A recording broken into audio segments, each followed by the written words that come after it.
Mars, left-handed. Yan, nakapag-share na ng isang pamahiin tungkol sa kanila. Meron ba kayong alam na pamahiin ng left-handers? Oh, my mom and my dad. My mom and my brother.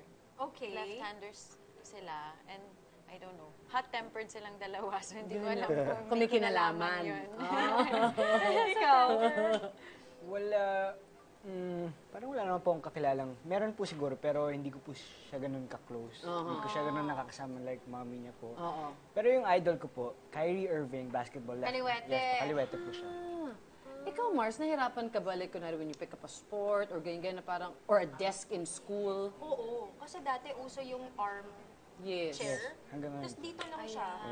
Tapos dito ako nagsusulat. But I find it easier though. Yes. Kasi walang nakaharap sa side ko. Okay. Pero Unlike walang dito rest kasi pag yung nagsulat ka, parang nakapatong to eh. Yes. Ako naman nasanay ako, Mars. Yung classmate ko, kaliwete po siya. Tapos tinry ko po yung upuan niya na pang left-handed. Mas nadadalian po akong magsulat. Mas madali siya eh. Kasi parang mas namumove mo to. Ang ako naman, ang lagi ko naririnig, magaling mag-drawing. Na hindi siya totoo.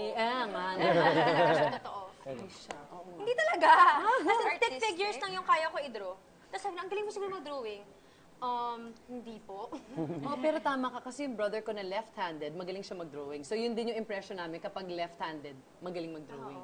Meron ba mga truths to magaling mag-drawing? I feel so Mars.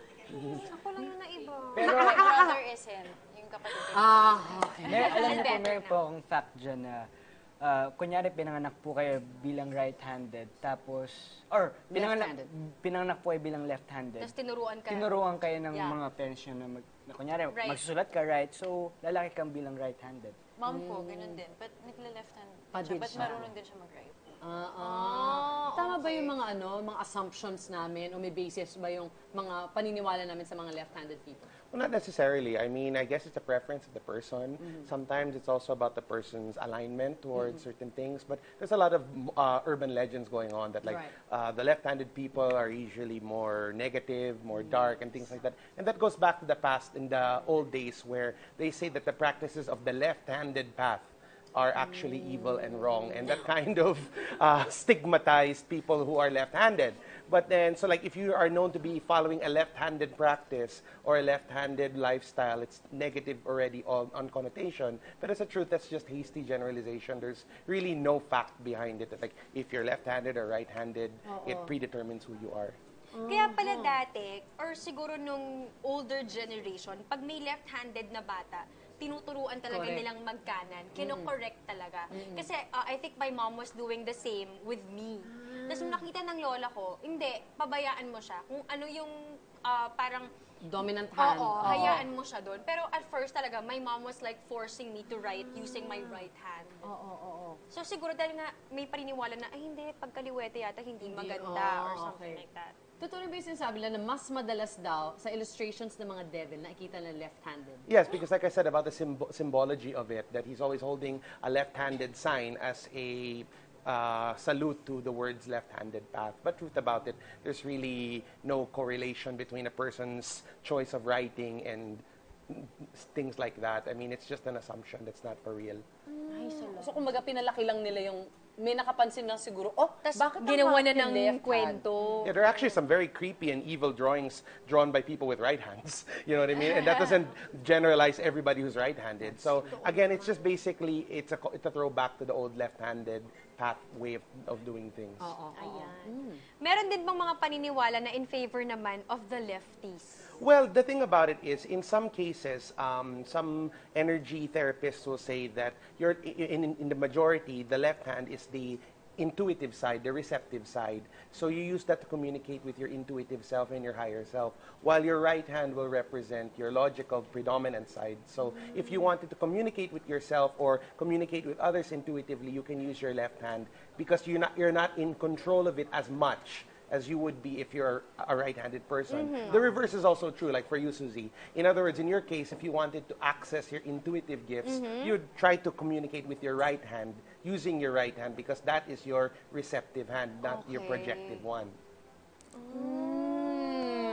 Akalain mo? Paano naman ang taong right-handed or ano naman yung mga pinaka-pinaniniwalaan sa kanila? Well, they would say, and they would generalize saying that they're more logical. Okay, this is just hasty generalization. I don't support this. They say that right-handed people are more grounded, they're more logical, they're more rational, while the left-handed people are more artistic, they are more intuitive, they are more free-flowing. But then, again, these are just assumptions. There's no truth behind this, and this is one of those times I'm going to go on air and say these are actually debunked. I mean, there are people who are left-handed that sobrang rational sila, and there are people who are right-handed that are sobrang intuitive. So the two don't go hand in hand. Kasi usually, di ba, pag kunwari yung dominant hand mo, yan yung laging nape-press, yan yung laging nasi-stimulate. So pero yung opposite side ng brain yung Yun naman yung gumagalaw. gumagana. Exactly. So pag ganun ba, pwede namin siyang, yun, pantayin by way of accessing, kunwari, yung non-dominant hand para ma-develop din yung other side of the brain. Definitely. Like some people in intuitive painting and intuitive art, they'll really encourage the artists to use their non-dominant hand. And in most cases, the left hand. Say, if you're going to make a drawing, don't use your dominant hand, use your left hand and see what flows through that. Because you're not in control of it as much as you would be Totoo with naman your right. Ang hirap Mahirap. For me, napakahirap gamitin ng kanan in kahit sa anong bagay. Correct. Hindi And ko same with talaga us, the kaya. left naman, manghirap din mag-ano. It's very difficult. Abstract siguro lahat ng labas ng drawing. Exactly, and that's what makes Actually, it baka yun intuitive. pa nga ang maging ano mo, Mars. Even writing, it's like a completely different person's penmanship, of course. If you're writing with your left hand. Parang it's not Oo, you. exactly. O kayo, nag-agree ba kayo sa ganun, base sa description ng pagiging right-handed? Sa akin naman, I don't think... Parang wala namang pong kinalaman sa pagiging evil path kung left-handed ka, di ba? It's just the norm kasi. The majority happens to be right. Pero hindi ibig sabihin na there's something wrong yung left-handed ka. Yeah, Right. Hindi naman. Hindi ako naniniwala. Pero sila may special day. Oh, May buti special- nga. Yun lang. Kasi ngayon. Na hindi ako naka-attend. Next year na lang. Tama ka ba nga mo, August din yun eh. August yun.